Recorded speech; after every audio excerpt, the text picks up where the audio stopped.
no mestrado, eu estou também preparando material para a graduação, então esse período eu fiquei muito atarefada, por isso que eu nem participei do grupo lá do WhatsApp, Educação, Cultura e Linguagem. E eu não gosto também muito, assim, ela é muito hiperativa para essa questão, superativa para outra coisa. Para a questão tecnológica, para mim é muito difícil. E eu acho que vai muito ao encontro do texto que na nossa primeira aula, que é do Thompson hoje, né? Como é que nós vivemos nesses sulapos nas resistências, né? Como é que nós vamos vivendo nas resistências, até na questão tecnológica, que é essencial, é um avanço para nós. Se não fosse esse processo, desse momento da utilização, exatamente dos implementos do que a Andrea está chamando de memória metálica, nós não poderíamos estar hoje aqui nesse encontro, né? Então, eu não queria dessa forma, a Andrea não queria, vocês não queriam, mas o que nós temos hoje, é dessa forma que nós vamos nos adaptar e trabalhar com todas as dificuldades que nós vamos encontrar. E dizer para vocês, assim, depende muito, vai depender muito de vocês. Essa disciplina deveria já acontecido, né? Poderia ser no campo de breves, nós tínhamos programados um grande evento para encerrar a disciplina, que seria nós teríamos uma professora convidada, que seria a professora Carmélia, da Universidade Estadual da Bahia, ali do campus do Senhor do Bonfim, e talvez nós tivéssemos com duas indígenas, que nós íamos convidar daí da região da Ilha do Marajó. Mas, infelizmente, a pandemia atrapalhou os planos, né? Não deu para a gente fazer dessa forma. Nós só vamos mais, eu digo assim, nós não vamos dizer que nós não vamos fazer, nós vamos só adiar esse momento, tá? Nós vamos com essa disciplina, mas antes de terminar o curso de vocês, nós vamos fazer, quem sabe, até mais de um evento nesse sentido, na Ilha do Marajó, tá? Esse é o primeiro momento, assim, com vocês. Nós estamos com 15 pessoas matriculadas, e a Andrea está me falando uma pessoa especial que está. A Andrea postou todo o material da disciplina no SIGA, e isso é difícil, eu não gosto de fazer isso. Para nós, na graduação, é muito difícil, porque nossos alunos não conseguem ter acesso. Para eles é muito difícil SIGA, pela questão da internet também, né? Mas ela conseguiu postar e está lá o material.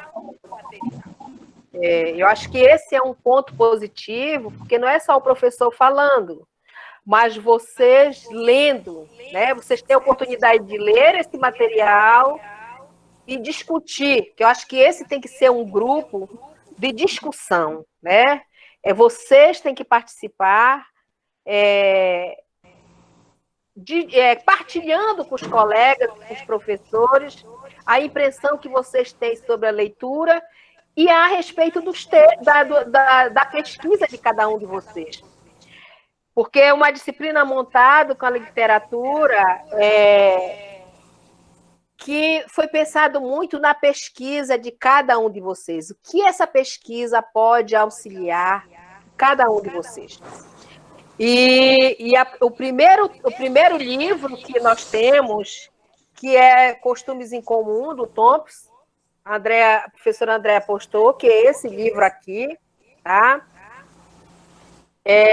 Eu pensei muito nas duas minhas orientandas daí, a Valéria e a Núbia Lafayette, se elas forem visitar essa obra do Eduardo Thompson, e a partir da leitura que vai se fazer nessa disciplina, ele vai ajudar muito elas, porque elas estão trabalhando com questão de gênero e como é que se dá as resistências desses diferentes viés, tá? Então, eu estou nesse período em férias, e foi uma férias que eu não programei. A universidade, ela meio que intimou nós ficarmos de férias, eu estava com férias acumuladas, eu fiquei de férias em maio e continuei trabalhando, né? E eu fui obrigada a entrar de férias agora, porque seria minhas férias, as férias de maio era de 2019, que eu não tirei férias. E as férias de 2020 eu estou saindo agora, né? Por isso que eu não vou participar das disciplinas dos outros encontros com vocês, porque as minhas férias eu tirei total, então eu estou de férias até 15 de novembro, tá? Nesse período. E quem vai ficar com vocês é a professora Andréa Domingues, mas nós ficamos dialogando o tempo todo. Eu vou falar para vocês aqui o que eu falei na graduação. Eu vou continuar aqui em casa, né? Onde eu chamo do meu ninho de coruja. E eu não tenho, assim, vocês podem me mandar mensagem a hora que quiser. É só uma questão ética mesmo, porque eu não vou poder participar da disciplina. Eu já tenho feito isso há muito tempo, mas eu acho que eu tenho que me respeitar também enquanto profissional, né? Já que a universidade exigiu que eu tirasse as minhas férias, então eu vou ter que me afastar das atividades. Não tem sentido eu continuar trabalhando, né? Porque ela que disse assim, você tem que tirar as férias. Né? Vamos tirar férias. A maioria dos professores do PPG Educ estão de férias nesse período.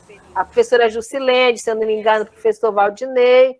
Nós fomos obrigados a tirar nossas férias que estavam acumuladas. Então, não tem porquê a gente ficar trabalhando nesse período. Por isso que eu vou apelar para o bom senso de vocês e vocês vão ficar com a professora Andréa Domingues. Vão ser bem tratados, bem cuidados. E eu só peço assim, a atenção de vocês para a leitura do texto. Meus queridos e minhas queridas, leiam o texto. Essas discussões, os colegas que não puderam e não estão podendo entrar na sala, por questão da internet, que é uma realidade nossa, né? Uma realidade da Amazônia, de forma geral, a dificuldade. Então, mas está sendo gravado, vocês podem acessar e assistir para compartilhar também dessa discussão, e essas discussões elas podem fazer eco nas aulas que virão, e que vão continuar mesmo encerrando a carga horária da disciplina, né? Porque vocês vão continuar dialogando com o texto, colegas com colegas e com professores, tá? E antes, assim, de eu me retirar, eu vou pedir licença para me retirar, né, André Domingues? Por isso, eu quero apresentar muito o camarada aqui, né, o Eduardo Thompson, porque eu sou uma thompsoniana, né? Eu lembro quando eu fui para fazer o mestrado na PUC de São Paulo, e lá se lia muito Thompson, e na minha graduação eu li o Thompson, mas não sabia que eu estava lendo o Thompson. Mas eu me encantei com a leitura. Por que eu não sabia que eu estava lendo? Porque a gente recebia os textos e nos textos não tinha a bibliografia do professor, né, de quem você estava lendo, você não sabia. O professor não tinha aquela preocupação de passar a bibliografia, ou essa bibliografia se perdeu no período, né? Mas eu gostei tanto dessa leitura, de ler Thompson, das obras dele nesse momento, que o título do meu projeto de mestrado era o Fazer-se das Mulheres Negras Rurais. Então, o fazer-se, né? Que é aquilo muito que vocês vão ver ao longo do texto do Thompson. O Thompson, ele trabalha aí do século XVIII, meados do XIX, e ele vai buscar resistência popular, né? O trabalho dele é ambientado, primeiro, ele tem um trabalho assim, maravilhoso, que ele vai alfabetizar adultos que trabalham numa mina de carvão, né? E a partir daí, desse trabalho dele de alfabetização com os adultos, isso serve para implemento do espaço e dos sujeitos da pesquisa dele, para os trabalhos de pesquisa que ele desenvolve no diferente livro, que vocês vão ver muito bem com a professora Andréa Domingues nesse momento. Como eu sou da área de História, ele é um grande colaborador, junto com Clifford Hill, com Hobbes Ball, e vários outros autores. Ele é um autor britânico, né?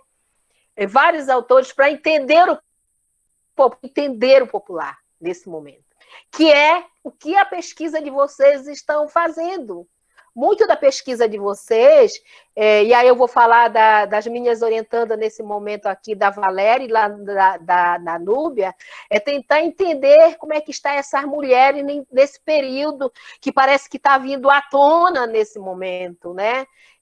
Toda a questão do machismo, do preconceito, e eu digo, não é que vem à tona, é que ela está aí e nesse momento ele está tendo a oportunidade de ter essa visibilidade social pelos discursos que se tem no próprio governo atual, né? E o Thompson, nesse momento, ele vem trazer principalmente costumes em comum, né? Que é a primeira parte introdutória, é ver como que esses costumes eles vão solapando toda uma ordem dada, né, do que se chama a cultura erudita, né, como que o popular ele resiste e como é que ele não é entendido socialmente, né, e ele vai falar do momento exatamente do engendramento e do capitalismo, a questão liberal, como é que ela avança, como é que a fábrica avança, e como é que o popular, né, a população, como é que o sujeito simples, o trabalhador da fábrica, o homem que está no bairro, como ele resiste. E a obra Costumes em Comum, ela está cheia de pequenos textos, né? Ele não escreveu a obra, é uma coletânea de textos, não tem sequência, mas é uma coletânea de texto, e eu recomendo muito a minhas duas orientandas aqui, leiam o texto A Venda de Esposa, que para quem vai olhar aquilo que chamava a atenção do folclorista no primeiro momento, né, como é que o marido levava a esposa, né, com uma corda no pescoço para vender na feira.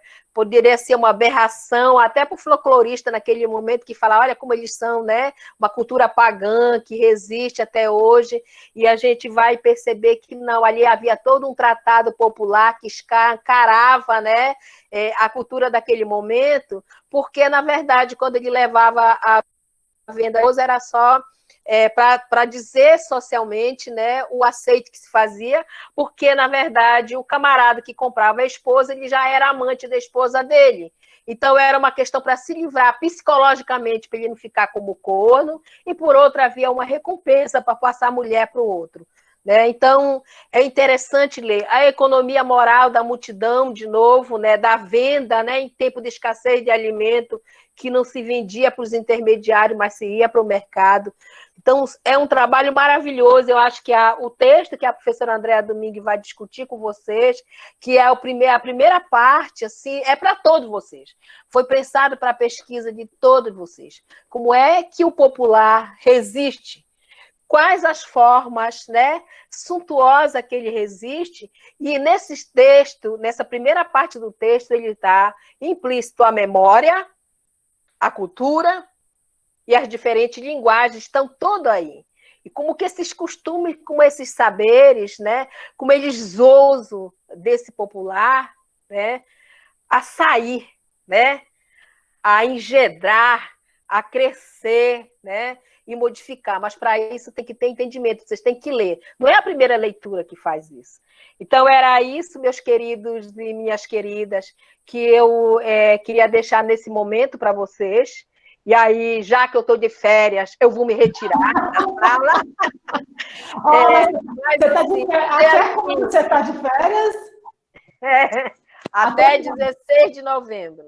A nossa disciplina até dia 12, a nossa disciplina até no início. Mas vai passar, vai dar tempo. Então, mas agradecer a Andréa, minha parceira, muito obrigada. Segura aí.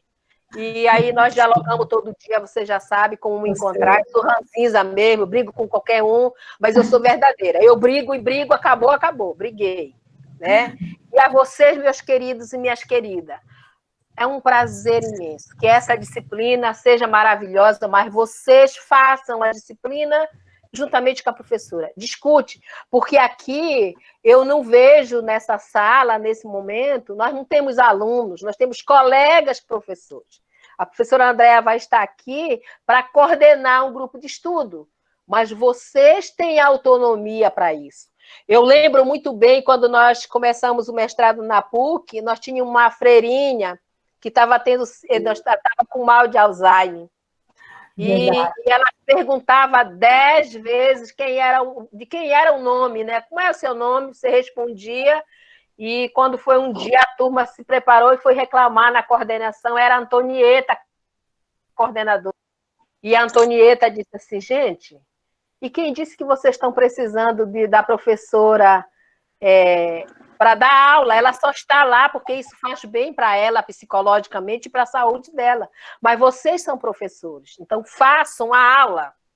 E foi um curso maravilhoso, porque todo mundo percebeu que tinha autonomia enquanto mestrando para dar aula.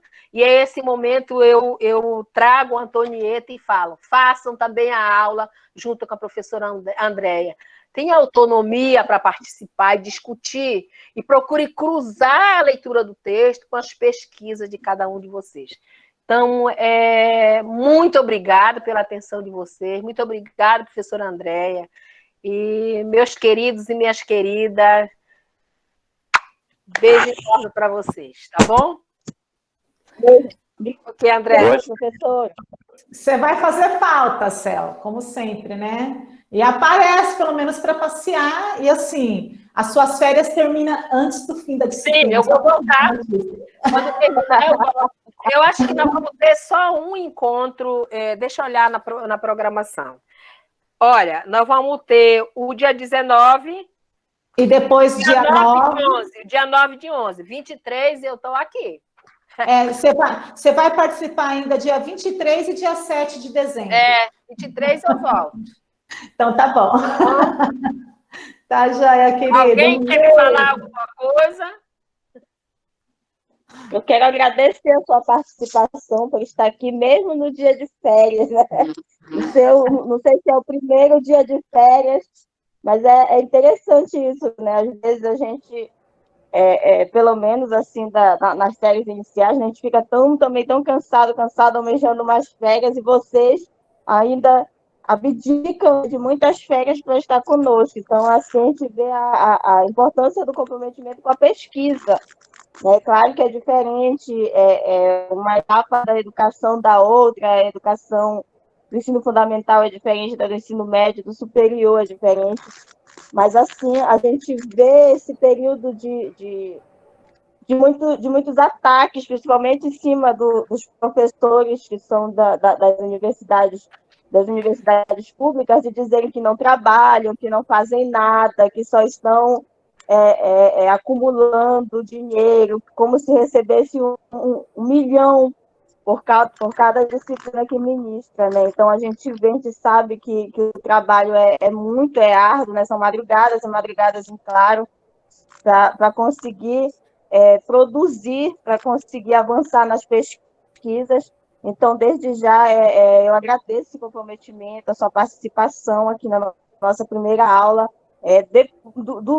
durante a pandemia, né? E a gente segue resistindo, com a internet caindo, voltando, mas a gente se mantém aqui e agradece todo esse esforço de vocês duas para estarem aqui conosco. Obrigada.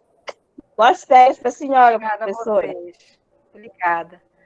Então, André, minha querida, eu me retiro e você toma conta. Bom dia e sucessos, tá? Até mais tarde. Te escutei mais tarde. Um beijo, te amo. Tchau. Tá. Bom, deixa eu permitir o Pablo. Seja bem-vindo, Pablo. Pessoal, vamos dar continuidade, então. A professora Celeste volta com a gente. É uma pessoa que vai acompanhar a disciplina diariamente, porque eu vou estar passando para ela, tá? Mas ela merece esse descanso, porque além das atividades de sala de aula, a professora continua orientando, e as orientações não param. E além das orientações de mestrado, tem orientação de graduação e aí por diante.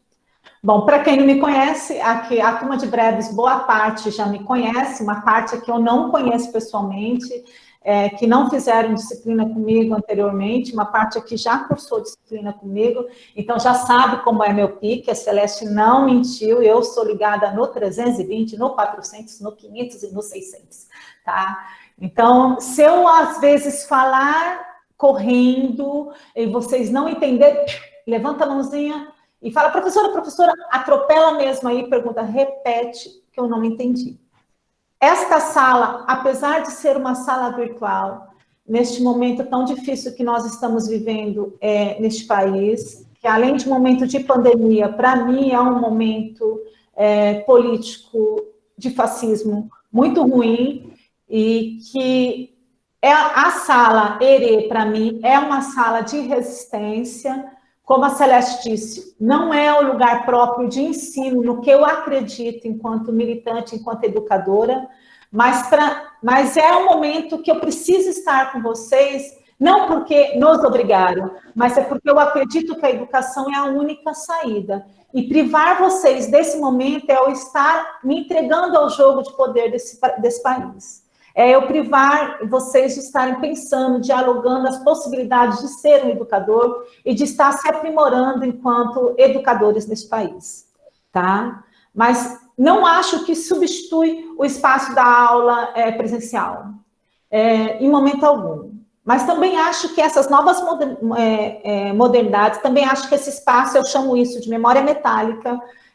Vocês, quem acessou meu YouTube, viu que eu tenho essa discussão lá na plataforma.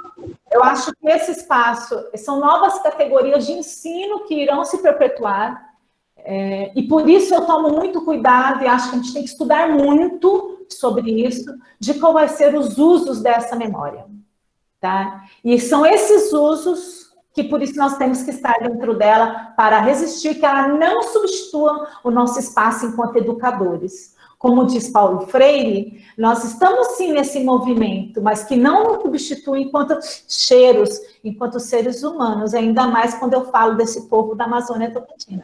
Eu não posso deixar que nos substitua enquanto sujeitos sociais, praticantes de uma história, praticantes da educação. E quando eu estou falando em educação, nós estamos falando em movimento. E esse movimento é um movimento de resistência, que a gente não pode se conformar. Como Chauí já diz lá no livro dela, Inconformismo e Resistência. Né? A gente não pode simplesmente nos jogarmos a toalha e nos colocarmos frente a esse conformismo sem resistir. Tá? Então, estar aqui nessa sala de aula hoje é um ato, sim, de resistência, porque ela é um espaço de aprendizado, ela é um espaço de saber.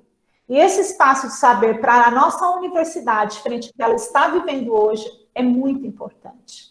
É muito importante. É muito importante para que a gente possa refletir e nos permanecermos enquanto educadores e pensadores do que está sendo à frente da conjuntura da educação deste país. A começarmos pelo que nós estamos vivendo, ok? E, partindo disso, eu vou dar continuidade agora à discussão do texto de Thompson, que a professora Celeste já começou, para não quebrar o raciocínio de vocês, e depois eu volto uma primeira parte da aula que eu quero dialogar com vocês, que é sobre o plano de ensino. Podemos fazer assim? Tudo bem? Tudo bem, gente? Pode falar? Tudo bem. Tudo bem? Tudo bem? Tudo bem. Tudo bem? E aí depois eu volto que eu quero ter um bate-papo com vocês mais pessoal sobre as nossas condições de ensino nesse novo projeto que a gente está tendo, que é o ERE, tá? Então eu vou apresentar com vocês, como é novo para mim, é novo para vocês também, vocês me respondem porque eu não vou ver a tela agora, tá? Então, quando eu apresentar, vocês me perguntam se está tudo bem, eu vou perguntar para vocês, vocês falam se está tudo bem, ok? Então, vamos lá. Vocês estão vendo a minha tela? Ainda não. Tá vendo? Ainda não. Não, Agora sim, agora tá já. aparecendo. Agora sim. Apareceu? Apareceu. Ok, O meu tá. então, vamos esperar ele terminar de girar aqui para mim, ok? Ele está habilitando aqui para mim ainda. Até ele permitir aqui, meu computador está lento. Ok, ele está permitindo. Bom, pessoal, então vocês estão visualizando aí meus slides, ok? Ok. Eu vou trabalhar com vocês os slides para ficar uma forma mais fácil de compreensão do texto, tá? E essa compreensão é importante para vocês entenderem de uma forma mais resumida as partes que se destacam dessa discussão de Thompson. Professora, Pois não. Eu vou desligar minha câmera e vou colocar o celular deitado, porque eu estou visualizando no celular, e daí eu consigo expandir um pouco mais a tela. Tranquilamente, vocês ficam à vontade para fazer esse movimento na tela de vocês. Quer que eu aguarde? A hora que você estiver pronto, você me avisa. Ah, tá tudo bem, pode começar. Pode começar? Bom, eu disponibilizei o texto, a Celeste já mostrou para vocês. Vocês estão me vendo pequenininha na tela também, né? O livro está aqui, que é o livro do Thompson Costume Comum. Eu costumo dizer que esse livro é a minha Bíblia. É a minha Bíblia já há muitos anos, tá? Eu trabalho com esse livro desde a década de 90. Eu já li esse livro várias vezes. E cada vez que eu releio o Thompson, ele me traz novos saberes, novas perspectivas, porque é esse movimento que a gente faz na leitura, de nos ressignificarmos e de pensar e trazer para esse novo tempo, para esse presente, algumas possibilidades de análise diferenciadas. E o Thompson, como vocês veem, é uma obra que contém aí, né, 493 páginas, e a Celeste trouxe já para vocês que essa coletânea reúne vários saberes e vários textos pensados por Thompson. Tá? Eu escolhi trabalhar com vocês a parte introdutória da obra, porque ele discute uma categoria que abrange todos os trabalhos apresentados da turma aqui presente. Ele vem problematizar o que nós pensamos, que nós tratamos em nosso mestrado, que é cultura. Né? Ou seja, e aí ele consegue entrelaçar essa cultura com a nossa grande discussão também, que é a linguagem. E qual é o nosso mestrado? Né? Nós estamos falando de educação e cultura. Né? Educação e cultura. Vamos pensar o Thompson agora no nosso campo de pesquisa e vamos pensar o Thompson em educação e cultura. A grande preocupação do autor nessa obra, ele foi realmente trazer a questão do costume e como que o costume se manifestou, e aí, como a Celeste já abordou com vocês, entre os trabalhadores ingleses aí no século XVIII, final do século XVIII e parte do século XX, tá? E aí, pensando, claro, a Europa nesse contexto. E como que estava a Europa nesse contexto, né? E a categoria costume se torna, aí a gente vai pensar essa categoria costume que estava caindo em declínio, principalmente quando eu penso na historiografia dominante inglesa. E por que esse declínio acontecia? Porque nós estamos falando aí de um período da Revolução, né, da Revolução Industrial. Nós estamos falando aí de uma sociedade que estava mudando as suas formas de vida, as suas formas de trabalho. E como estava essa sociedade? E como se passava esse contexto? O Thompson traz para nós, muito bem questionado nesse texto, que é um texto curto que eu trouxe para você, que as coisas não acontecem simplesmente, não pensamos nós que as coisas são simplesmente impostas dentro de uma sociedade, né? E que as coisas acontecem vindo simplesmente de cima para baixo. Não. Existia nesse período uma resistência muito forte dos povos com a questão das reformas culturais. Ou seja, havia uma pretensão, né, dos patrícios de reformar a cultura da pele. E essa pretensão era muito forte, só que havia um movimento de resistência.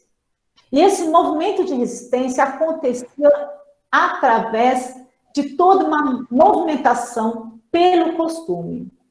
E como isso funcionava, é que o Thompson vem abordar brilhantemente dentro do seu texto. E esse alargamento da distância da cultura patrícia, da cultura e da pele, trazia um diferencial social muito grande dentro dessa sociedade. Que é quando nós percebemos uma palavra que muito me incomoda, e quem já teve aula comigo sabe disso, que é a palavra folclore. É quando eu destaco aqui para vocês e peço, e digo, perigo do folclorismo. Vamos trazer um pouco para a nossa realidade do tempo presente.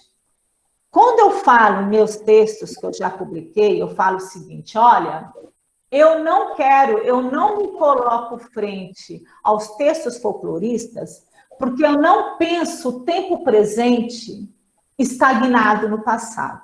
Então, qual é a grande discussão? Naquele momento, surge o estudo do folclore pensando-se costume como antiguidade, somente como remanescente do passado. E esse é o grande perigo que nós temos com o folclorismo até hoje. Porque existe ainda surgido pelo capitalismo, e olha a presença da ideologia capitalista, tá? Gente, eu vou pedir para as pessoas desligarem o microfone, tá? Olha a presença da ideologia capitalista. Quanto mais se folclorizar a cultura, o costume, mais eu mobilizo o que é do outro. Mais eu folclorizo o que é do outro. O que é esse folclorizar? É estagnar, é manter como resíduos do passado, é manter na prateleira. Quer ver um exemplo legal para isso? Vamos pensar nas comunidades indígenas. Eu posso, não se mexe em índio. Olha, ele tem, no dia do índio eu vou colocar cocar, vou deixar pintadinho na carinha. Eu não posso mexer nele porque ele é índio. Não é assim que se faz? Folcloriza. Então, por isso, eu não posso deixar chegar as coisas boas. Vou pegar uma comunidade indígena chamada Terena, no meio da cidade de Anastácio, no Mato Grosso do Sul. Tá? Essa comunidade fica no centro da cidade. Tiraram ele das terras que ficavam perto das cachoeiras. No meio da cidade está a comunidade indígena, está o seu território, que ali, até uma esquina antes da comunidade, tem asfalto, água encanada, tudo. Quando chega na comunidade, não pode chegar água encanada, não pode chegar asfalto, não pode chegar nada do que é bom. Aí pula a comunidade, começa de novo asfalto, começa tudo. Porém, essa mesma comunidade, os indígenas podem limpar a rua, pode ser empregada doméstica, pode tudo. Mas eles têm que continuar sendo folclorizados. Não posso mexer neles. Vocês estão entendendo o meu raciocínio? Ou seja, estagnados no passado, eles têm que se manter estagnados. A ideia do capitalismo é que se mantenha folclorizado como antiguidade, para que continue sendo popular, de baixo, para que eu mantenha sempre subordinado, parado, estagnado. E assim sendo, ele não avança. Entenderam o raciocínio? Entenderam, gente? Pessoal, entendeu? Entendemos. Ok? Então tá. Ao manter-se estagnado no passado, é esse perigo que eu coloco como resíduo do folclorismo. Então, nesse tempo, é essa ideia que Thompson vem nos alertar. Então, Thompson vem dizer o seguinte, eu quero diferente. Thompson nos apresenta uma abordagem diferente, um método utilizado de forma diferente. Ele não vem propor para a gente essa questão da coleção, tá? Ele vem além. Ele não quer trabalhar com os costumes de almanaque. Ele não vem propor reunir resíduos do tempo passado. Thompson vem propor recuperar, olha a palavra, a historicidade. Alguém aí pode me dizer o que é historicidade? Vamos lá?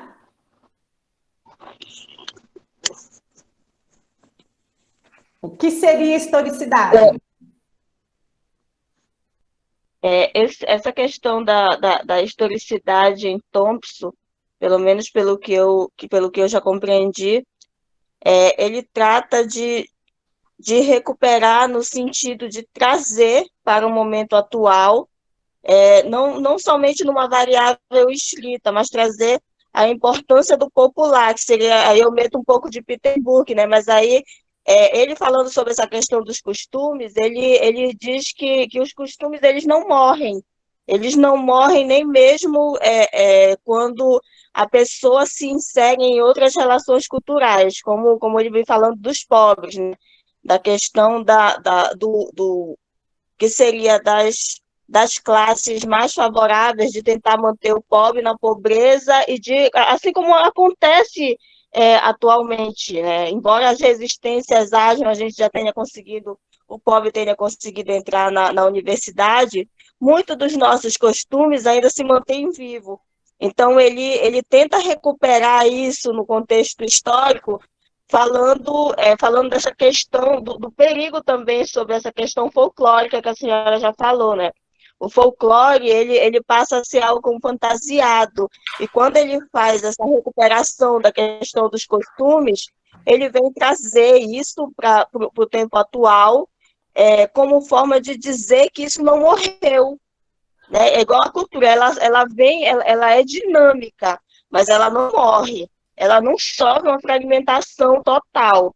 Ela se reinventa durante o tempo, e assim são os costumes. Nós trazemos nossos costumes familiares, e para onde quer que a gente vá no mundo todo, nós também vamos levando esses costumes, né? Eles se permanecem, eles são permanentes. Embora sofram alguns movimentos, algumas mudanças, a gente também vai e repassa esses costumes às novas gerações. Então, essa questão da historicidade, ele vem dizer que a história, ela tem um movimento, ela é em movimento, ela não ficou, o passado não ficou lá no passado, mas a gente fica vivenciando alguns desses costumes também no presente. Então, ela é dinâmica. É isso que para mim, ele vem dizer, né, nessa obra. Você usou uma palavra, Núbia, maravilhosa, que eu quero trazer aqui para vocês entenderem: historicidade.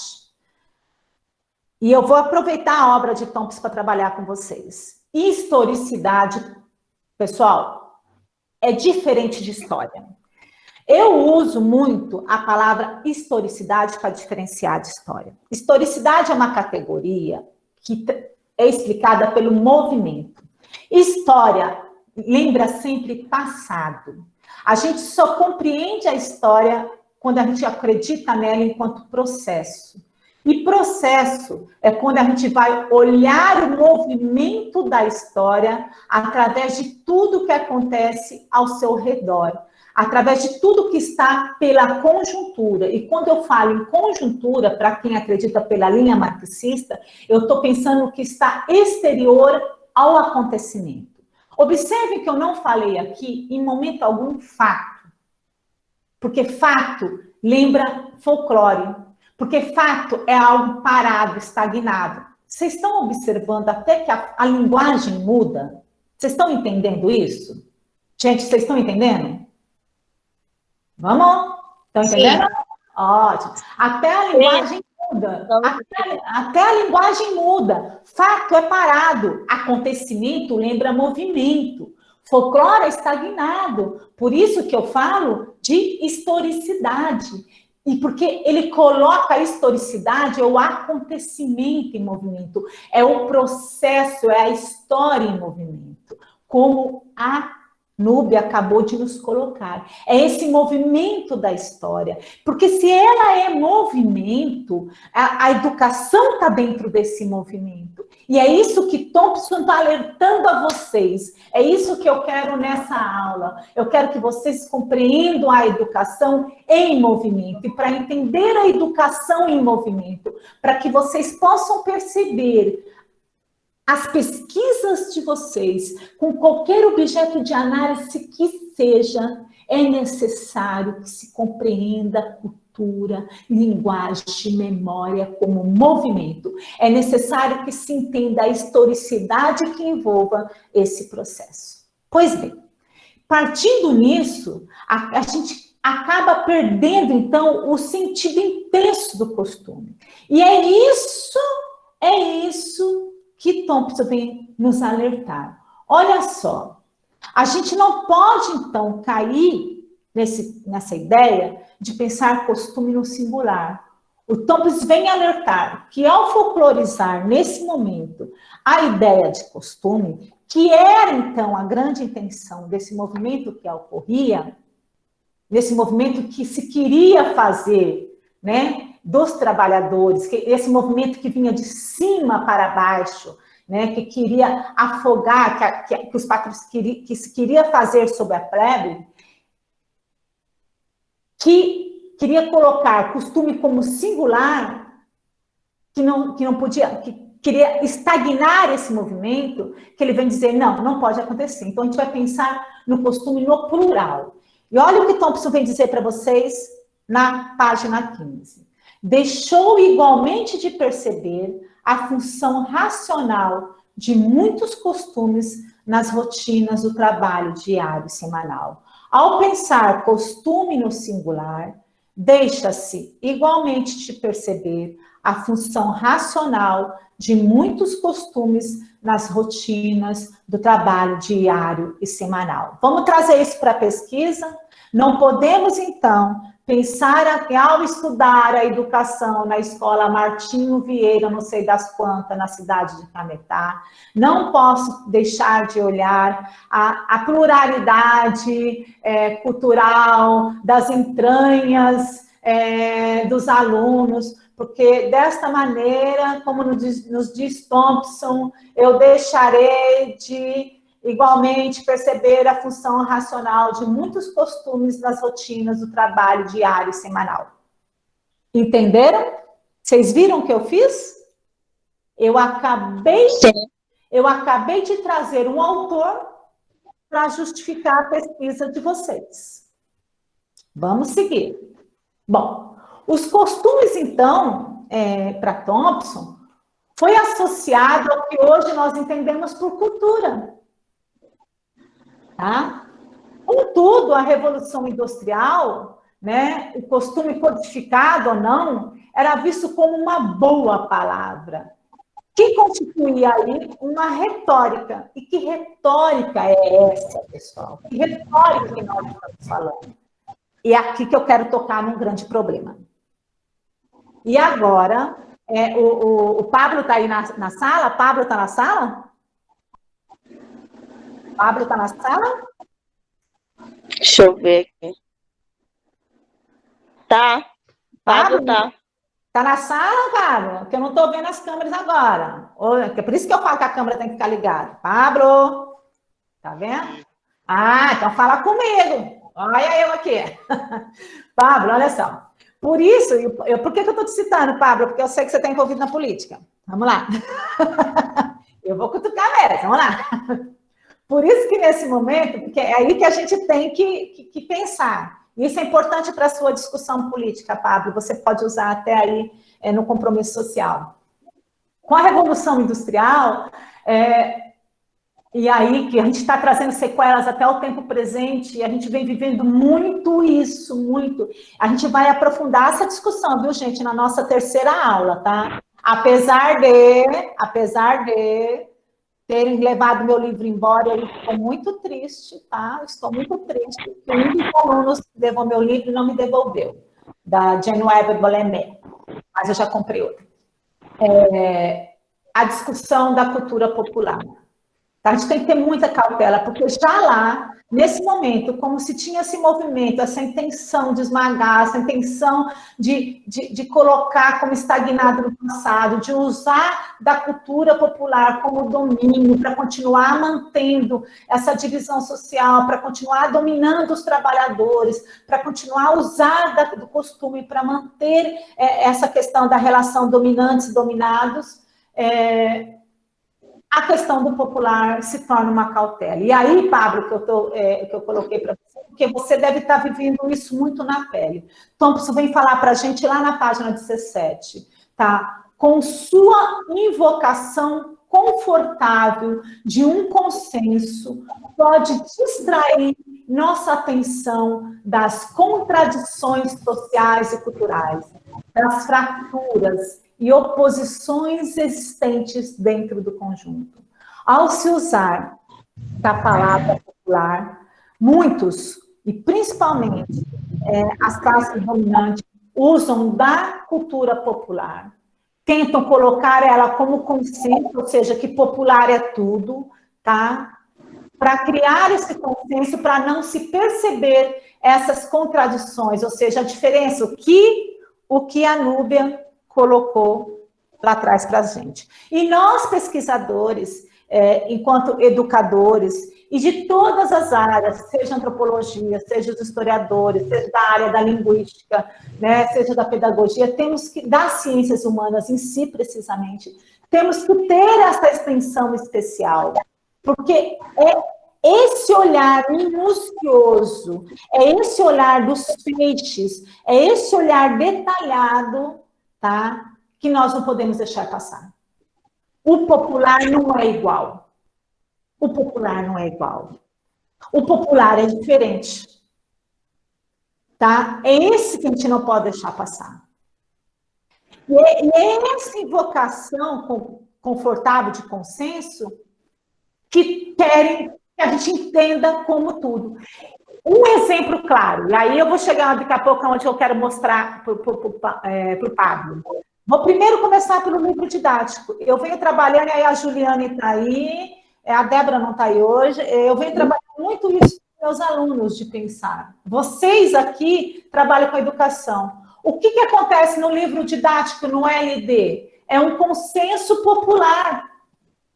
Mesmo que a gente tenha o Plano Nacional do Livro Didático garantindo a especificidade, não acontece. Eu estou estudando o livro didático na cidade de Breves, tá?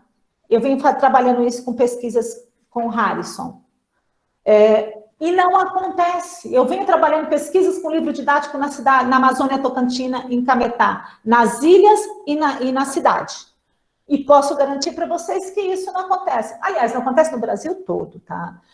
Mas especificamente eu venho trabalhando essas duas regiões. Ilha do Marajó, eu trabalho em Marajó das Florestas e Marajó dos Campos, e trabalho também em Cametá das Ilhas e Cametá das Terras, tá? Professora, é interessante isso, daí a senhora falava dos povos indígenas, né? E os livros didáticos, eles continuam folclorizando bastante os indígenas. Sim. É interessante que o índiozinho nunca cresce, né? Nós até trabalhávamos muito com... Ele nunca cresce, ele é sempre índiozinho quando você trabalha na educação infantil ou até o 3º ano. Coloque onde, ligue aonde o índiozinho vai. É um índiozinho que nunca cresce, é um índiozinho que só tem casco, que só tem flecha, né? E que só vai pescar. É aquele índiozinho estático, né? Que aí depois que no dia do índio, que parece que a gente tem que folclorizar isso, pintar o rosto das crianças, etc. Né? Então é uma coisa assim que deixa a imagem, não considera as memórias dos povos indígenas, não considera os valores culturais, não considera que eles estão vivendo no século, que existe indígena vivendo no século XXI, e que estão familiarizados também com as novas tecnologias. É como se os indígenas tivessem que permanecer só daquele jeito. Índiozinho pequeno que só pesca e tem que pegar o casquinho. É isso mesmo. Pior, Núbia, e o discurso folclórico, aí eu vou entrar o senso comum do capitalismo e aí patriarcal, para vocês que trabalham com cultura, no Marajó, tá? Nós estamos fazendo um estudo, e eu espero, a Juliane, depois eu espero que ela aprofunde isso, porque eu já estudei por ela, né, Ju? A questão, eu estou estudando, pesquisando isso no livro didático, a questão do patriarcalismo, que vem passando para as crianças no material didático, é muito forte de que se continue a questão do machismo e de que a mulher é bela e recatada do lar, tá? Isso está muito forte, principalmente nos livros de língua portuguesa. Eu venho fazendo essa pesquisa aí com os livros da região. Então, por que eu estou dando esse exemplo para vocês? Olha a importância da questão da cultura, do costume em educação, tá? Professor André, pois não. Fazer só uma pontuação, como a senhora me chamou naquela hora, é que assim, na minha pesquisa, estou hoje ligada, né, que ele fala da tradição, né, o quanto a gente é influenciado pela tradição, na própria pesquisa mesmo, né, e a questão do Etienne, da Servitária. E a leitura, ela está me levando a pensar, né, até onde a cultura, ela influenciou nessa e como está enraizado, na verdade, essa servidão voluntária.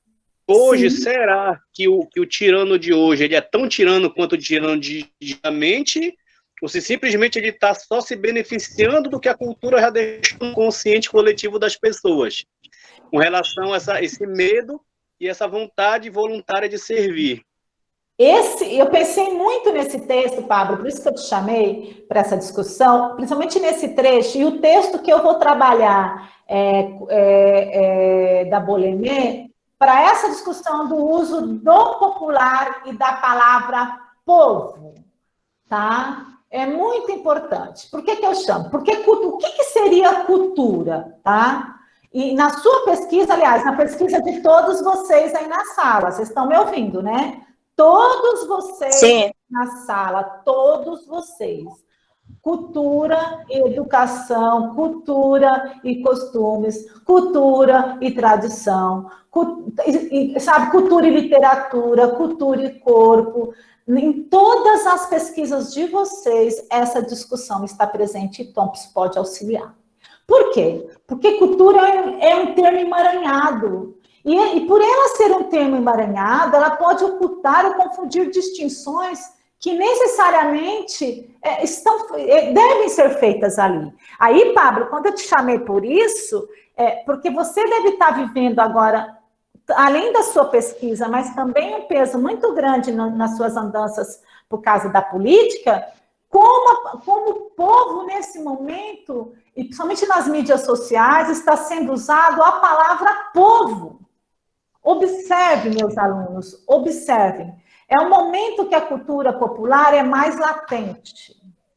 A palavra povo agora aparece plena, a cultura popular fica latente, mas no jogo de um consenso comum. Agora é a hora que aparece a criança no colo, o menino e a menina aparecem, o menino e a menina correndo na escola com a canequinha para tomar lanche, né?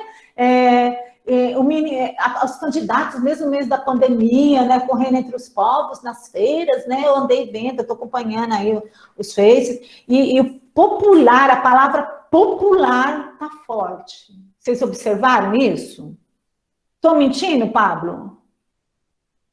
Não, professora, não está mentindo não, né, e principalmente aqui na região do Marajó, a gente vê muita questão da foto, né, o político sentou no chão junto com a população e bate o selfie lá, né, divulga nas redes sociais, né, como se ele estivesse naquele momento se igualando à população, né, que ele fizesse, alimentasse daquela maneira.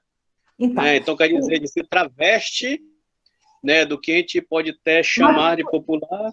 E por que isso acontece? É aí que tá. Mas por que isso acontece? Por isso que eu chamei para a discussão agora. Porque a gente continua pensando em pessoas, nós não pensamos em projetos, nós pensamos em pessoas. Nós não votamos em projetos, nós votamos em pessoas. Esse é o grande problema.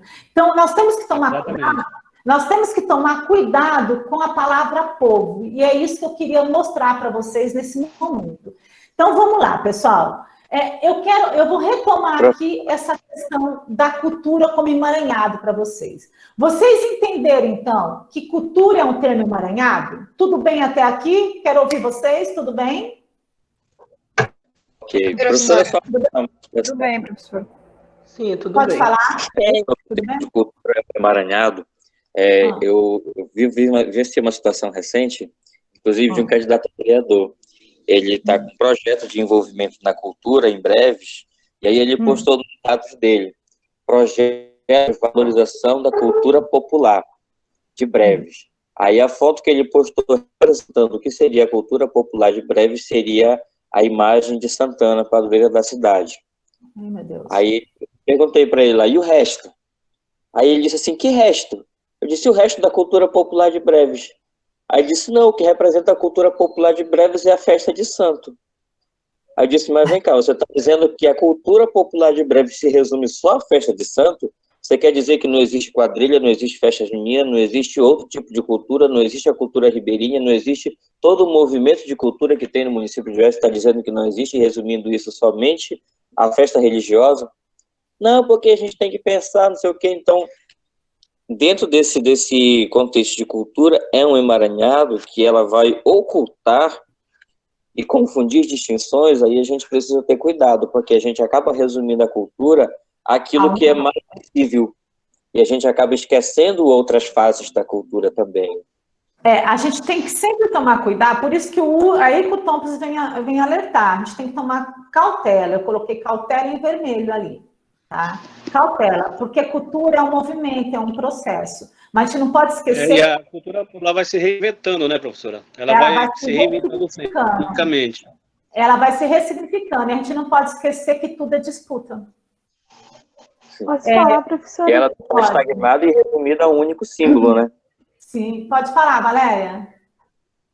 É interessante a gente entrar nessa discussão, porque é como a senhora já deu início a essa discussão falando dos livros didáticos, né? Essa nossa dificuldade de identificar o que é a nossa cultura, a nossa variedade, digamos assim, as diferentes perspectivas da cultura, principalmente se tratando da nossa região, o Marajó, ela é muito fruto da ignorância que o povo marajó tem sobre a sua história, sobre a sua composição histórica, o processo de colonização, sobre os nossos índios. O livro didático que é utilizado nas escolas, as abordagens que os professores utilizam quando se vai tratar sobre elas são muito inadequadas, são inapropriadas, são perspectivas folclorizadas sobre os nossos índios. A gente observa no nosso processo de construção da nossa mesa sobre o Marajó, de que nós, enquanto marajoaras, conhecemos pouco da nossa história, porque desde da nossa formação como marajoara, a gente tem uma quantidade irrisória de conhecimento sobre. Nesse meu processo agora de construção do primeiro capítulo, né, onde eu venho tentando fazer essa historicização do Marajó, né, tentando ver esse movimento de surgimento numa perspectiva histórica mesmo, né, que nos traz a nossa realidade hoje, a nossa composição da população, a composição da nossa cultura, a nossa identificação religiosa, os povos que se mesclaram e que habitaram aqui na nossa região. Então, todo esse processo histórico, ele repercute diretamente no que nós somos hoje. Sim. Só que se você não conhece a história do seu povo, você passa a cometer essas medidas atrozes de ignorância mesmo, de não compreender o que é a cultura, não compreender o povo em que tu está inserido. Então, é todo um processo que nós temos essa falha já no ensino mesmo, na educação. Por isso que o ideal é levantar a questão da educação sobre a nossa história como marajoaras, quem foram os nossos índios. Os nossos índios são seres encantadores, maravilhosos. Quando tu vê a história sobre os nossos índios marajoaras, e aí tu percebe como eles são grandiosos, e a gente tem essa ignorância de não conhecer a nossa própria história, que ou quando se conhece, se esquece com muita facilidade, né? Que a memória do brasileiro parece que ela... E nós, Valéria, tá me ouvindo, Vá? Juliane, professora, que estava falando com você. Viviane? Ô, Viviane, tá me ouvindo? Juliane, professora. Oi? É a Juliane, professora. Oi, Ju, tá me ouvindo? Sim, professora, estou ouvindo. Eu acho muito importante você colocar isso, porque eu acompanho muito que você coloca esse seu trabalho, né? Isso é um problema muito grande que a Ilha do Marajó enfrenta. Eu estou acompanhando isso não só no seu trabalho, como numa pesquisa à parte que eu faço com a Débora. Eu não sou orientadora da Débora, tá, gente? Mas eu faço uma pesquisa com ela à parte, a gente vem fazendo um estudo à parte aí, de um trabalho nosso, e com o Harrison. Então, eu venho trabalhando com 3 trabalhos de educação aí em breves. Agora eu faço uma pergunta para vocês, que é uma proposta que a gente vai chegar no final da disciplina, que são o que nós, para a gente pensar, o que nós, enquanto educadores, podemos, então, propor enquanto projetos de intervenção. Não é para a gente responder agora, tá? Isso é para a gente ir pensando. Porque esse problema que a gente localiza, que a gente vê dentro do processo educacional, é um projeto político ideológico de intervenção do Estado.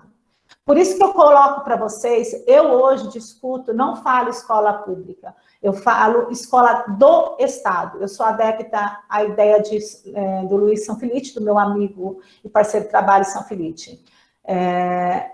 Nós não trabalhamos com escola pública, nós trabalhamos com escola do Estado. Porque se ela fosse pública, ela não representava uma ideologia do Estado. E a escola hoje atende a uma ideologia clara, pura, 100%, e está presente diariamente, que é uma ideologia capitalista, que tem um projeto garantido nas leis sobre isso. A gente está estudando as leis, não dá para vocês pensarem no livro didático, não dá para vocês pensarem na educação sem fazer uma historicidade das leis, tá? Todos os meus alunos sabem disso, apesar de não gostar muito, né, Ju? Né, Ju, né, eu faço com que eles estudem primeiro a historicidade da educação pelas leis, e pelo discurso das leis, porque é garantido pelas leis. O próprio Plano Nacional do Livro Didático traz um discurso que remaneja um discurso ideológico garantido pelo Estado, que se mantém a ordem e o progresso. Ou seja, qual é o lema do ensino médio garantido por lei? Formar o quê? Formar mão de obra e cidadã. Mas o que vem primeiro? Mão de obra. Tá? Então, a gente sempre tem que pensar que ideologia que está por trás disso. Não é uma ideologia que pensa nessa cultura popular. Quando vocês pegam um livro didático, eu vou pegar aqui o exemplo da pesquisa que eu venho acompanhando de perto, que é o exemplo da pesquisa de filosofia, tá? Que nós terminamos até de escrever um artigo agora, eu e o Harrison, mais o Harrison, né? O livro didático, quando você pega um livro didático, por mais, ela não atende à cultura marajoara. Por mais que ela forme, tente fazer do aluno crítico, ela sequer cita Marajó. E quem escolheu esse livro didático? Os alunos, os professores da escola. Tá? Foram os professores da escola. Quantos esses professores tiveram o guia do livro didático em mãos? Estava ali, como professor. Tá? Como professor. Vou pegar um livro de língua portuguesa, de outra escola que não é do Marajó. Você pega o livro de língua portuguesa, usado muito, muito nas escolas, qual a formação do professor? O livro de língua portuguesa que fica 6 horas aulas com o aluno dentro da escola. Quer dizer, é o livro que o aluno mais usa, tá? Fica o maior tempo. Ele tem 2 páginas que fala da cultura da Amazônia. 2 páginas, tá? 2 páginas. Aí você vai ver a formação dos autores do livro. E eu estou falando só uma breve análise para vocês. A formação dos professores. São 3 autores no livro. Desses 3 autores, todos são de escolas particulares. Um tem mestrado. Se a própria autoria do livro nunca fez pesquisa, e aí? Como que quem não fez pesquisa escreve um livro para ser usado numa escola? Então, assim, a questão da formação é muito séria. Pensar cultura, você tem que ter domínio historiográfico. Tem que ter formação. Quem escreve para quem? Qual o projeto desse governo? Qual o projeto da educação? Que educação nós temos nesse país? Então, a escola é pública? É pública para quem? Quem está à frente da escola? Como que a gente vai pensar? Como a gente vai... Se o livro didático nem dá para todos os alunos, o livro chega na escola, o menino e a menina dividem ainda o livro didático. Vocês estão entendendo o que eu estou querendo dizer? Então, assim, por que a cultura se torna um tema emaranhado? E aí a memória está junto com ela. Lembre-se, memória é poder. Por que memória é poder? Porque através da memória controla-se a cultura de um povo. Então, se a cultura de um povo é controlada pela memória, eu tenho que passar e trabalhar a cultura do jeito que eu quero. E aí entra a ideologia, que é uma categoria muito forte. E aí eu vou trazer vocês de novo para o texto. Por isso que Thompson vai mostrar para a gente no texto que muitos pobres se negavam à educação formal como resistência cultural. Olha aqui, aonde está a minha flechinha. E eles se negavam através dos costumes registrados na memória. Quem leu o texto está lembrado dessa parte, gente? Está lembrado? Sim. Por que eles se negavam? Eles se negavam a isso porque era a única forma deles não manter e não colocar em risco a sua tradição. E aí cria-se um paradoxo muito grande no texto. Ou seja, a cultura tradicional é ao mesmo tempo rebelde, se nós considerarmos que essa cultura não sujeita-se ao domínio ideológico dos governantes, mas ao mesmo tempo ela age em defesa dos seus costumes. Ou seja, pela memória. Só um minutinho, já passo para ti. É pela memória que eles se defendem. Eles não se sujeitam. Eles arrumam um caminho de se defenderem, né? E muitas comunidades indígenas usam essa resistência e se mantêm vivos até hoje por isso, de forma diferente. Eles se sujeitam, por isso que os indígenas defendem a questão da interculturalidade, a sua escola, que é pela memória que se defendem. Pode falar.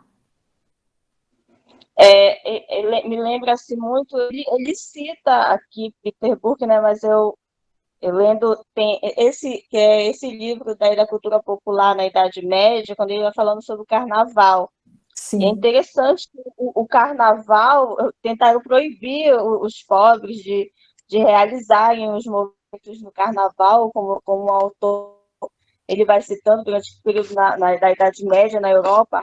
E é interessante como o carnaval ele continua sendo uma voz de resistência, aquilo que muitas pessoas não podem falar. Infelizmente, né, nós não temos uma democracia estável, pelo menos dentro do Brasil. Não temos, em muitos lugares, a pessoa, se falar, ela morre, né? Então, o carnaval ele é um período onde as pessoas podem reivindicar e reivindicam contra o excesso de dominação da igreja, reivindicam sobre o excesso do poder do Estado no qual nós vivemos, conseguem criticar a partir das caricaturas contra presidentes. Hoje em dia, nós estamos vendo o problema que uma jogadora de vôlei sofreu porque agora Bolsonaro, depois, no momento do jogo, né, ela vem sofrendo retaliações, e tem muita gente que insiste em dizer que os governos não são perseguidores. Não existe um governo que não é perseguidor.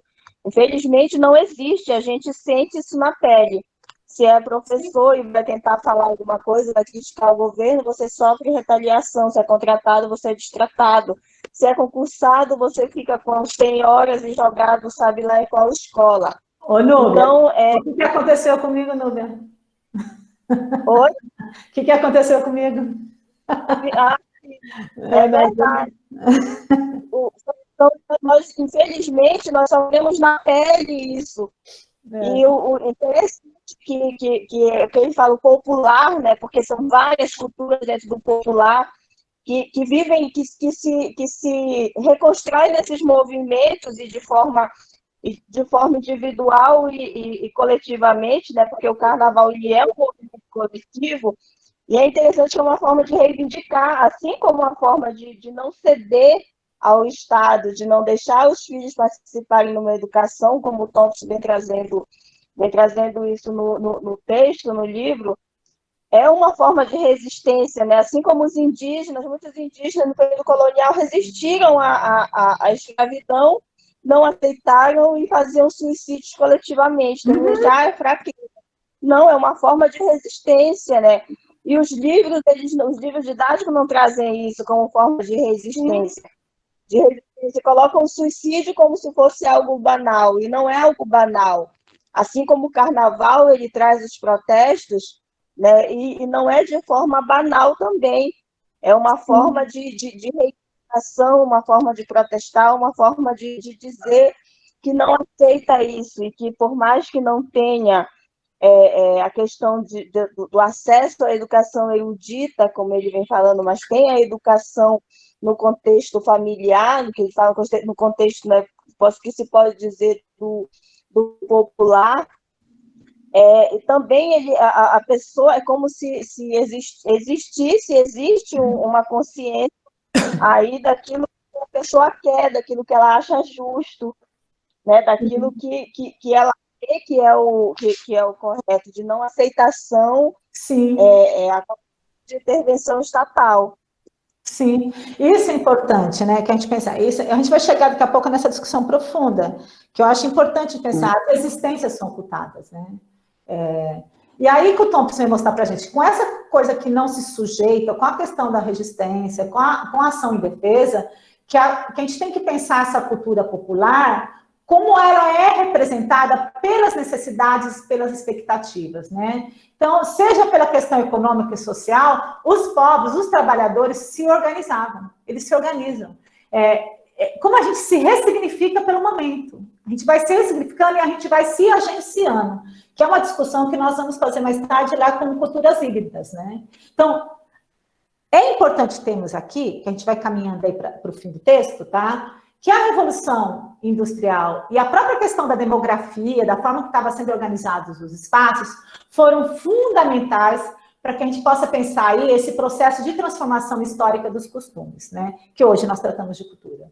Então, o autor, o Thompson, revela para a gente nesse texto, e bem no finalzinho dele, para quem leu, a passagem aí que ele faz da página 23 para 24, que eu acho lindo esse final do texto, tá?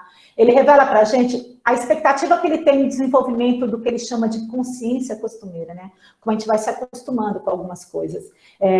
Contudo, ele não acredita que isso pode se concretizar, né? Ele não acredita porque a gente possa simplesmente se acostumar com as coisas. Porque ele acha que é possível mudar. É possível que eu esteja querendo demais, né? Oi? Oi, não ouvi Ele até afirma no final do texto, é possível que eu esteja até querendo demais, né? Ele fala, mas eu acredito muito em Thompson, que é possível, porque o Thompson, ele escreve primeiro, e aí eu vou dizer por que eu acredito nele, eu sou uma thompsoniana, porque primeiro Thompson escreve lá a formação da classe operária 1, 2 e 3, né? Depois ele vem com Senhores e Caçadores, tal, e por isso que ele atrasa o lançamento desse livro. E quem lê a formação da classe operária 1, 2, 3, vê que é um texto totalmente fundamentação marxista, que vai falar dessa luta dos operários, da questão da luta de classe. E depois ele lasca o pau com costumes em comum, que mostra para a gente como ele muda também o raciocínio, tá? Como ele muda também. Que aqui é o Thompson pós-revolução industrial, né? E como a questão da cultura e a nossa forma de escrita muda com isso também. E por que eu estou falando isso para vocês? Nós também, pesquisadores, mudamos, gente. A forma que eu escrevia lá atrás, que eu lidava com memória lá atrás da minha graduação, era uma. A forma que eu escrevo hoje é outra que eu penso. Porque a gente muda conforme a sociedade vai mudando. E é isso que o Thompson vai dizendo aqui. A forma que vocês escreveram na graduação, a pesquisa de vocês, não vai ser a forma que vocês vão escrever no mestrado. Vocês tenham certeza disso, tá? Então, o Thompson vai revelar aqui para a gente que é importante a gente pensar que essa cultura e esse tema emaranhado, tá? Ele é mais que costumes, tá? Ele vai pensar esses costumes além das raízes, ele vai pensar esse costume no social, na vida, no trabalho, na experiência, nessas diferentes gerações que estão envolvidas, né? E essas gerações não são apenas aprendizes. É isso que eu quero chamar a atenção. Não são apenas aprendizes. Por quê? Porque vocês, jovens, nós nos recriamos a cada dia. Isso não quer dizer que vocês estão dispostos a simplesmente manter essa cultura tal como ela está hoje. Porque nós nos recriamos nessa natureza humana. A gente se recria conforme as nossas necessidades humanas. Nós nos recriamos conforme o nosso dia a dia. Estão me vendo agora? Estão me vendo? Não, parou? Sim, nós nos recriamos conforme o nosso dia a dia. Então, a forma que eu tratava a história oral lá atrás, que eu falava, eu estou até comentando isso porque esses dias fizeram questionamento, eu morri de rir. Lá atrás, eu era sebiana, eu falava em depoente, eu transcriava as entrevistas. Aí depois, eu fui me tornar Portele. Hoje, eu trabalho com discurso, porque a gente se recria, porque o tempo passa, o tempo muda, e a gente muda com ele, porque cultura é movimento, cultura é emaranhado, e a gente se adapta às necessidades do tempo presente, a gente se adapta, a gente se recria no tempo de hoje. Se cultura é esse movimento, a gente se adapta ao tempo que nós estamos. Eu vou dar sempre para vocês o exemplo dos meus narradores. Hoje eu falo narrador porque o tempo me exige que eu fale em narrador. Mas se você pegar o meu livro A Arte de Falar, eu falava em depoente. Porque naquele momento não tinha problema eu falar depoente. Naquele momento não tinha problema eu falar depoente. Porque naquele momento não era um tempo de resistir dessa forma. Naquele momento eu estava no governo Lula, eu não precisava resistir. Agora eu não posso falar depoente, porque se eu falar depoente agora, eu vou dar foco para esse governo fascista. Agora eu tenho que falar narrador. Vocês estão entendendo? O tempo muda, as exigências da cultura mudam. E nós, enquanto pesquisadores da educação, nós temos que mudar. Porque cultura é movimento, vocês são movimento, sabe? Vocês estão nesse movimento.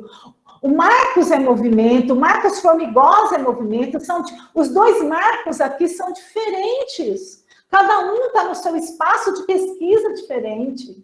Nós somos diferentes, nós pensamos diferente.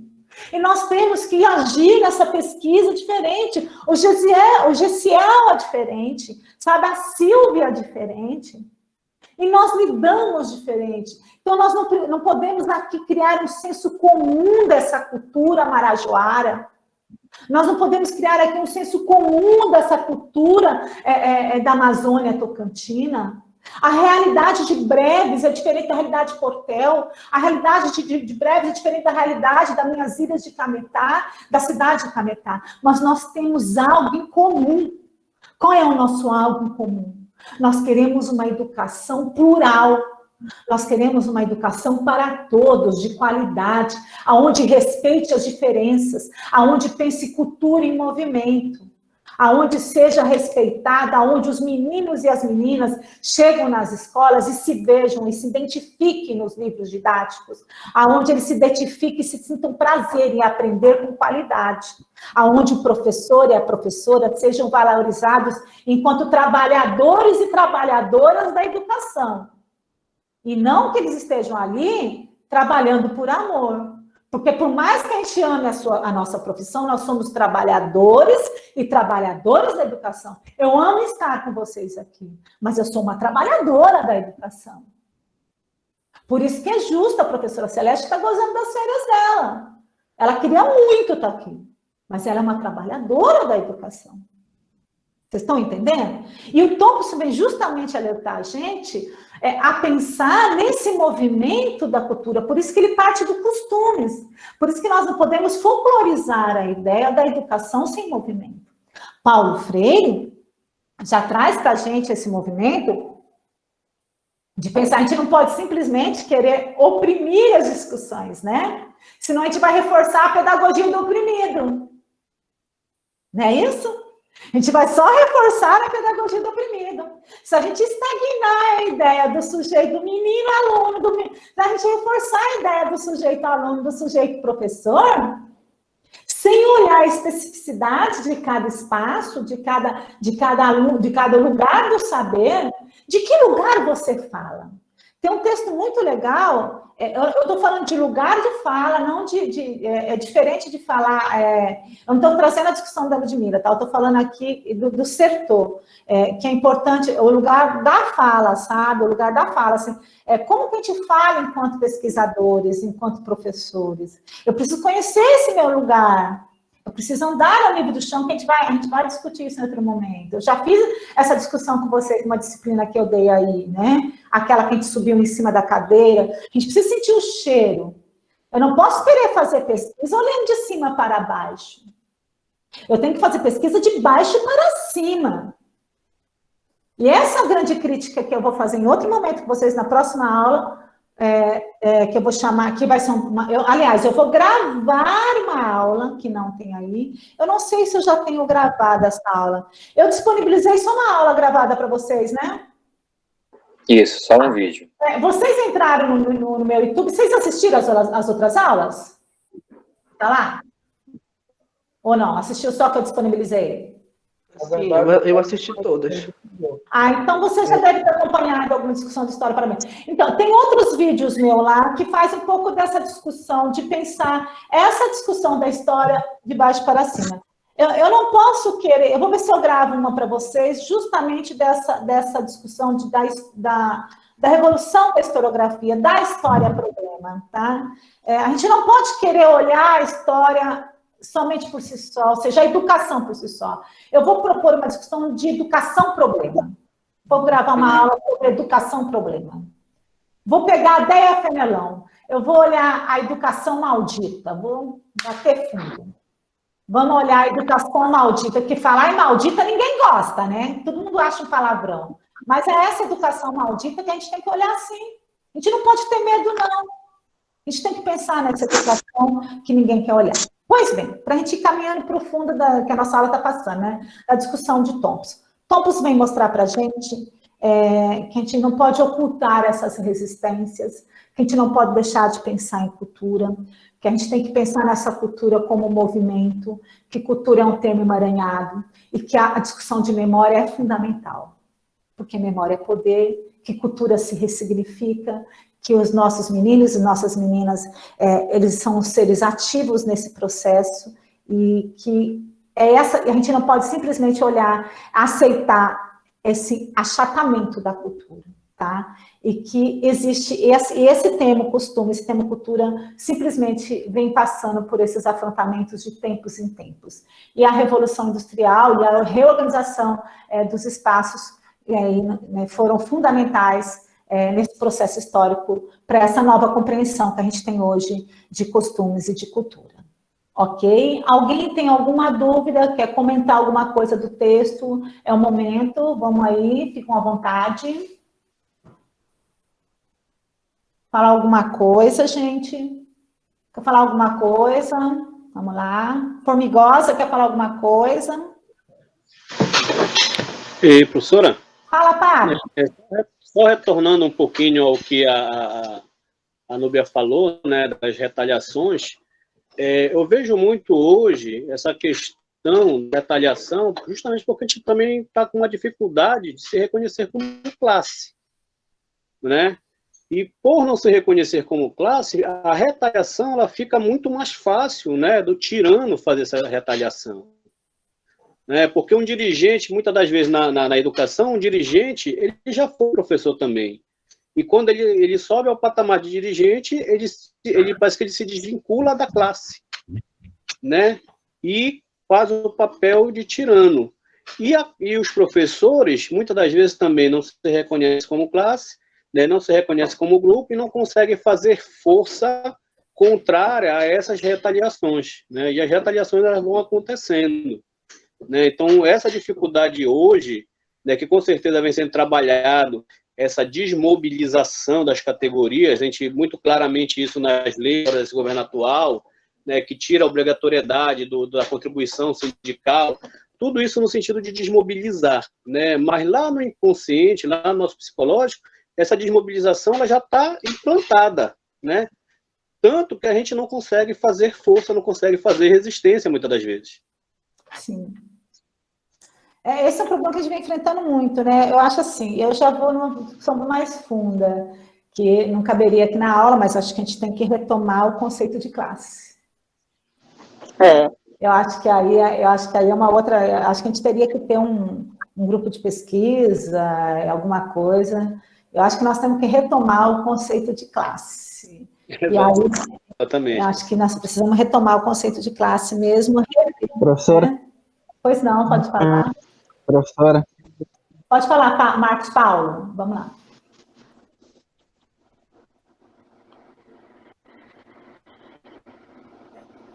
Pode falar, Marcos Paulo.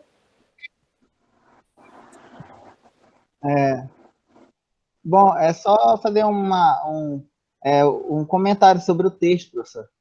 Pode ficar à vontade, querido. Tá. Bom, é assim, no caso, o texto do Thompson, ele menciona, ele faz um percurso sobre a questão dos costumes, da cultura, e assim, é interessante na leitura dele que ele também envolve vários aspectos da organização do sistema capitalista, assim, fala dos trabalhadores, da questão da Inglaterra, da Revolução Industrial, mas, assim, um ponto que eu considerei, assim, bem interessante, alguns pontos interessantes também, que é a questão que a visão de costume, ela sempre foi tipo de entrada na questão da cultura. E aí também até ele coloca, assim, ele pondera, ele argumenta que tem que ter um certo cuidado quando se dá aquela questão de dizer que é cultura popular. E aí ele falou que, eu não sei, eu não entendi direito, mas ele fala que existe um espaço que a cultura ocupa para que ela seja caracterizada como popular. Não sei se é isso, professor. Isso. Ele fala o seguinte, Marcos, aquilo que eu chamei, a gente tem que tomar cuidado de chamar cultura popular, porque senão vai colocar tudo como popular, não pode. A gente fala que a cultura popular, mas é aquele exemplo que deu. A cultura popular, em breves, não é só a festa da Santa. Você entendeu? Não pode achar que só uma coisa é cultura popular. Sim, professor. Porque a maioria que se faz é isso. Quer pegar a cultura popular para folclorizar alguma coisa. Não é. Cultura popular não é só o que é do povo. Resumidamente é isso. Aí, não pode separar o popular do erudito, porque vai ficar assim. Tem mania de dizer que popular é do pobre e o erudito é do rico. Não. É isso que ele quer dizer. Professor, essa discussão vai ficar interessante no texto. Aí ele apresenta, no caso, essa dualidade da cultura, que ela foi se estruturando. Os costumes, até então, eles também tinham uma ligação com a questão da legalidade. Por exemplo, que alguns costumes, eles eram padrão, tanto para os grupos mais abastados daquela época da Inglaterra e também para os grupos que formavam a camada maior da população. Isso é interessante, porque havia uma espécie de padronização, só que conforme foi passando o tempo, e a cultura das camadas populares, por ser bem maior, bem mais ampla, bem mais abrangente, ela não conseguiu ser comportada naquele aspecto legal. E aí, por exemplo, começou a haver de uma dualidade, ela gerou um embate entre Entendi o que você está colocando. Um embate entre a cultura ligada aos grupos elitistas e a cultura das camadas. Deixa eu explicar isso que você está colocando, que eu entendi onde está. Era isso, professora. Não, mas deixa eu pegar esse ponto que você colocou no texto. O ponto que ele está colocando no texto é o seguinte. O Thompson aborda no texto que a gente não tem como a gente separar a cultura popular da cultura erudita. Existia um momento que eles queriam separar a cultura popular e a cultura erudita. É impossível se querer separar a cultura popular e a cultura erudita. Por quê? Cultura popular e erudita, elas estão juntas. Vamos dar um exemplo. Ao mesmo tempo que você está numa biblioteca, aqui nessa mesa eu tenho o celular, eu tenho os livros, eles estão todos juntos. Então, eu não posso querer separar o popular e o erudito. No carnaval estão todos juntos no mesmo espaço. O popular e o erudito. Está o profano e o sagrado. Tudo está ao mesmo momento. O que se queria fazer? O que se tenta fazer até hoje? Tenta-se separar o popular do erudito, mas é impossível, porque todos convivem no mesmo espaço. Aí eu vou dar o exemplo do imã. O imã, quando a gente coloca um junto com o outro, o que acontece? Eles disputam forças, não é? E é isso que tentam fazer. Vou pegar um outro exemplo, mas não consegue porque está misturado. Vou dar um outro exemplo para vocês. Que eu acho que vai ficar mais claro. Quem fez a disciplina comigo já viveu isso. A sopa. A sopa, quando a gente coloca vários ingredientes dentro da sopa. Lembra disso, Marcos? Eu já fiz com você. A gente põe vários ingredientes dentro da sopa, não coloca? A carne, o feijão, o arroz, coloca um monte de ingredientes, não é? É uma sopa, não é? Não tem legumes, tem carne, tem pimentão, tem tanta coisa ali. É uma sopa, não é? Então, várias misturas São várias coisas misturadas que virou uma sopa. Então, dentro dessa sopa, não dá para você dizer o que é popular e o que é erudita. Ela é o quê? Ela é uma sopa. Só que se você pôr a sopa no prato e você olhar para dentro da sopa, você vai ver o grãozinho de carne, você vai ver o grãozinho da cenoura, você vai ver você vai sentir o gosto da pimenta, você vai sentir o gosto de cada coisa. Se colocar muita pimenta, você vai sentir mais forte o gosto da pimenta, não vai? Porque a pimenta disputou com a carne, porque a pimenta disputou com a cenoura. Mas ela é uma sopa. Ou seja, não dá para separar a cultura popular da cultura erudita. Mas o que a classe dominante tenta fazer? Ela tenta usar dos discursos dela para separar a cultura popular da cultura erudita, para dizer o quê? Que a cultura erudita só seria o quê nesse momento do tópico? Aquele que sabe ler, aquele que sabe escrever, aquele que tem direito à educação de qualidade. Entendeu, Marcos? Esse seria a cultura erudita, ou seja, seria resumidamente, a classe dominante.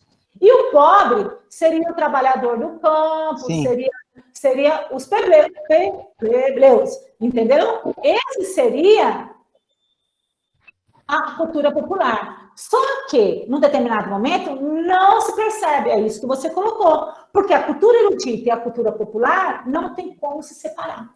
É impossível. Mas é isso que o ponto chama a atenção. Pois não.